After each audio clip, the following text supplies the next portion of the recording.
Il avait tout, la fortune, le pouvoir, une villa de rêve. Mais un jour, en regardant une simple vidéo de surveillance, ce père millionnaire a vu quelque chose qui a changé sa vie à jamais. Ce qu'il a découvert dans cette pièce allait lui briser le cœur et lui révéler ce que signifie vraiment aimer. Tu ne vas pas croire ce qui s'est passé ensuite. Adam Reeve avait tout ce qu'un homme pouvait rêver. Des voitures de luxe, une maison gigantesque perchée sur une colline, des contrats signés dans les plus grandes villes du monde. Pour beaucoup, il était l'image parfaite de la réussite. Mais la vérité, c'est qu'Adam vivait avec un vide silencieux. Un vide que ni l'argent, ni le succès ne parvenaient à combler. Son fils, Liam, était né avec un handicap qui l'empêchait de marcher. Depuis le premier jour, Adam s'était juré de lui offrir le meilleur. Mais offrir le meilleur ne signifiait pas forcément être présent. Entre les réunions, les voyages d'affaires et les coups de téléphone sans fin, Adam s'était peu à peu éloigné. Il regardait son fils grandir à travers l'écran de son téléphone, à coups de photos envoyées par les infirmières. Un jour, en rentrant plus tôt que prévu, Adam trouva Liam seul, endormi sur son fauteuil, un jouet tombé à ses pieds. Quelque chose se brisa en lui à cet instant. Il comprit qu'il devait changer quelque chose. Il ne pouvait plus tout gérer seul. Il avait besoin d'aide. C'est comme ça qu'Emma entra dans leur vie. Elle était arrivée avec un sourire doux, des gestes calmes et un regard sincère. Adam l'avait trouvée honnête, peut-être trop parfaite. La méfiance était automatique. Confier son fils à une inconnue? Difficile, très difficile. Il ne dit rien à Emma, mais le soir même, il fit installer plusieurs caméras discrètes dans la maison. Juste pour s'assurer que tout allait bien, se répétait-il. Juste pour vérifier. Les premiers jours passèrent sans accroc. Emma faisait son travail. Liam semblait plus calme. Puis vint le soir où Adam décida de regarder les vidéos.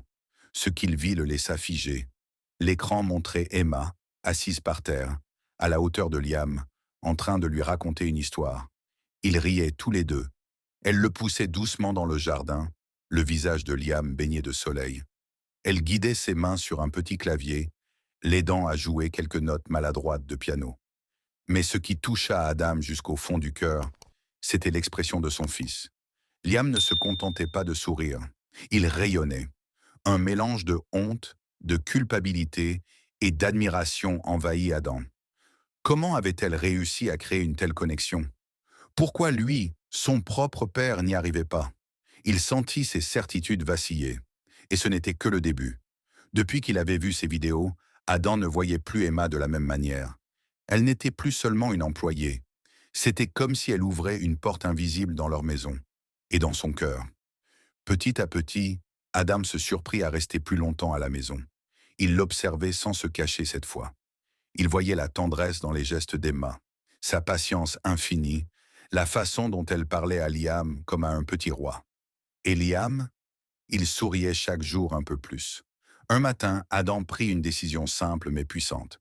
Il annula une réunion importante pour rester avec eux. Il s'assit près de Liam et posa les doigts sur les touches du piano, maladroitement. Emma lui sourit doucement, sans jugement, et guida ses mains. Ensemble, ils jouèrent une mélodie hésitante. C'était la première fois qu'Adam riait aussi sincèrement depuis longtemps. Puis vinrent les après-midi dans le jardin, les repas partagés sans téléphone, les silences remplis de paix. Adam redécouvrait son fils, mais aussi lui-même. Mais changer n'est jamais facile. Un jour, un ancien associé vint frapper à sa porte, sourire en coin et promesse plein les poches. Il lui proposa un contrat juteux, une opportunité qui aurait fait rêver l'ancien Adam. Mais cette fois, quelque chose clochait. Les conditions étaient floues, les intentions troubles. Et surtout, ce contrat allait l'éloigner encore, repartir à l'étranger, s'absenter des mois entiers. Il hésita, longtemps. Puis il se tourna vers Liam, jouant du piano avec Emma. Il les regarda, et il sut. Adam refusa l'offre. Il claqua la porte sur son ancien monde, sur l'homme qu'il n'était plus. Le soir même, dans un élan venu du cœur, il dit à Emma ce qu'il ressentait, qu'il l'admirait, qu'il tenait à elle plus qu'il n'avait jamais tenu à personne depuis longtemps. Elle resta silencieuse une seconde, puis lui prit doucement la main. Moi aussi, Adam. Et ce fut comme si la maison respirait pour la première fois. Un an s'était écoulé. La grande maison d'Adam ne sonnait plus creux. Elle résonnait maintenant de rires, de musique, d'histoires racontées à voix basse.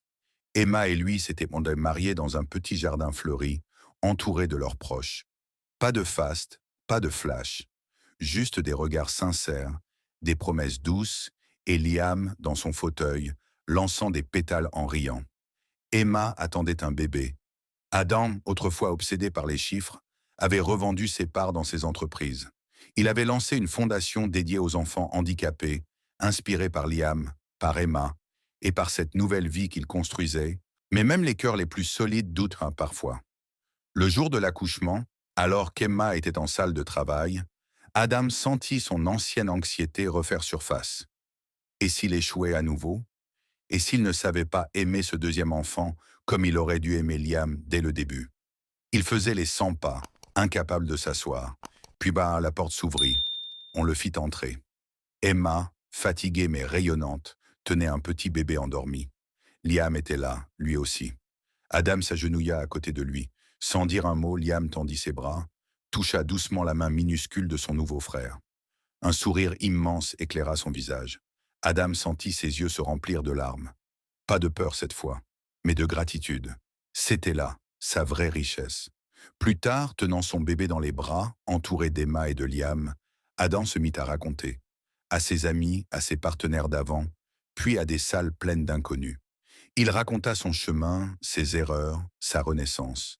Il devint une voix, un guide pour ceux qui, comme lui, avaient non cru que le succès se mesurait en zéro sur un compte en banque. Mais maintenant, il le savait. Le vrai succès, c'est de rentrer à la maison et d'y être attendu par des gens qu'on aime.